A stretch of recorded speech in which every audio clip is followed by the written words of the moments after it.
Hello everyone. Today in this PPT we'll be covering Unit 2 transducers. In this Unit 2, Lecture 1 and 2 in this PPT I will be covering. It is from the subject Electronics Measurement and Instrumentation. It is for the 3rd SEM Electronics and Communication students of Diploma. Hi, myself Chetan Shankar Patil, HOD E&C, Jain Polytechnic, Belgavi. So let's begin with the contents. So first we'll be covering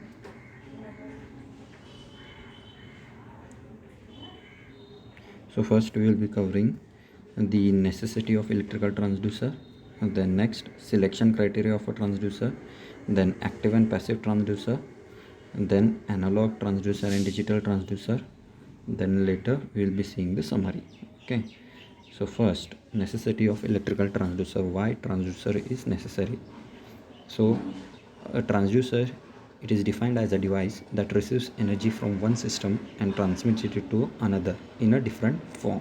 Okay, to accurately measure a quantity, we usually convert the related information or signal to another form. This is done with the help of transducer. To reduce the effect of friction, we use the transducer. Then the output can be indicated and recorded remotely at a distance from the sensing medium. Okay, so the energy transmitted it can be electrical, mechanical or acoustical. The nature of electrical output from the transducer may be analog or digital depending on the basic principle involved in the design. Okay, so an electrical transducer is a sensing device by which the physical quantity to be measured is transformed directly into a proportionate electrical output. The necessity of electrical transducer, it can be summarized as follows. First one, for electrical amplification and attenuation can be easily done using this. Then mass inertia effects are minimized. Then effects of friction, they will be minimized. The output can be indicated and recorded remotely at a distance from the sensing medium. The output can be modified to meet the requirements of the indicating or controlling units. The signal can be conditioned or mixed to obtain any combination of outputs.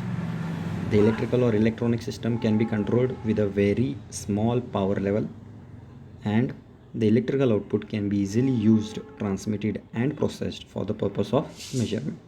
Okay, as the definition, as I told you, it is nothing but a device which converts non-electrical quantity, for example sound, light, heat, into an electrical quantity. It can be voltage, current or frequency. So the diagram you can see here, one electrical quantity is given to the transducer, then the transducer will convert it to the electrical quantity. Okay, then next we will be seeing, that is selection of a transducer. So selection criteria for a transducer means how we have to select a transducer depending on what criteria. So first one is operating principle, means the transducer are selected on the basis of operating principle used by them. The operating principles used may be resistive, inductive, capacitive, optoelectronic, piezoelectric, thermoelectric, etc. So depending on this, we will be selecting by using the operating principle. The next one is sensitivity. The transducer must be sensitive enough to produce detectable output. Then operating range. So the transducer should maintain the range requirements and have a good resolution over its entire range. The rating of the transducer should be sufficient so that it does not break down while working. Okay. The next, accuracy. So high degree of accuracy is assured if the transducer does not require frequent calibration, means adjustment. Okay. The next one, cross sensitivity. So here, that is nothing but your stability and reliability. That is, the transducer should exhibit a high degree of stability during its operation and storage. Reliability should be assured in case of failure of transducer, in order that the functioning of the instrument system continues uninterrupted. The next one, insensitivity to unwanted signal, means what? The transducer should be highly sensitive to desired signals, and insensitive to unwanted signal means noise and all, it should be insensitive. Then cost. So the cost of the transducer, it should be what? Less. Okay. The next is loading effects. The transistor should have high input impedance and low output impedance to avoid loading effects. Okay. The next one is what? Physical environment. Means what? In which whatever the environment it is being placed, it should work properly. Okay. So this will be the selection criteria of a transducer. The next we will be seeing active and passive transducers. So transistors should have what? Low static error, low non-linearity, low hysteresis, high resolution, and okay, on the basis of methods of energy conversion used by the transducers, they are classified into two categories. First one is active transducer. Okay, so what it is? A transducer which develops its output in the form of electrical current or voltage without any auxiliary source, means external source. That is called as an active transducer. Okay, so here an active transducer generates an electrical signal directly in response to the physical parameters such as velocity, temperature, light, intensity, and force, and does not require, as I told you, external power of source for its operation. Active transducers are self-generating devices which operate under energy conversion principle and generate an equivalent output signal. So here typical examples are thermocouples, piezoelectric transducer, photovoltaic cell, etc. Okay, so here for example thermocouple it is for temperature, and then photovoltaic diode it for light sense intensity, and then piezoelectric crystal for force. Here in most of the transistor of this class the output voltage is very small, and hence we require here amplifiers are essential in active transducer. The next one is passive transducer, a transducer which derives the power required for the energy conversion from the external source, means it will take the power from the external source, it will not generate by itself. Those are called as the passive transducer. So your passive transducer require, as I told you, an auxiliary energy source for energy conversion. They also derive part of power required for conversion from the physical quantity under measurement. They are also known as externally powered transducers. Electrical resistance, inductance, capacitance, these are the three parameters used for passive transducers.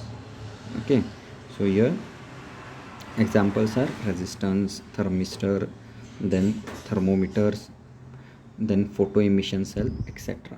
Okay, for here an electrical supply is provided. So here for example electrical resistance, inductance, and capacitance, an electrical supply is provided so that the resistance, inductance, and capacitance change causes a voltage, current, or frequency variation.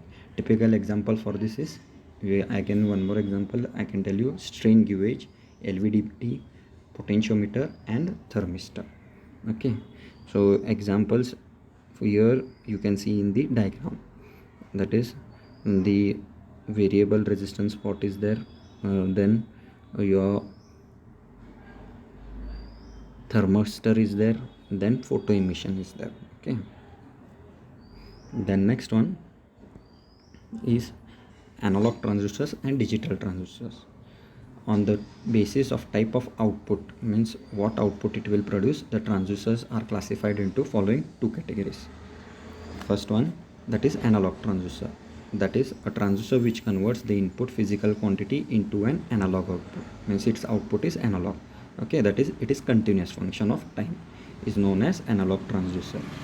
Example is linear variable differential transformer, LVDT, you can see in the diagram, then thermocouple is there in center, and strain gauge at last.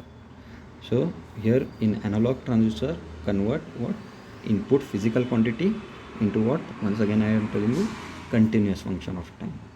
Okay, the next one is digital transducer. Okay, so a transducer, in digital transducer, a transducer which converts the input physical quantity into a digital output which is in the form of pulses is known as digital transducer.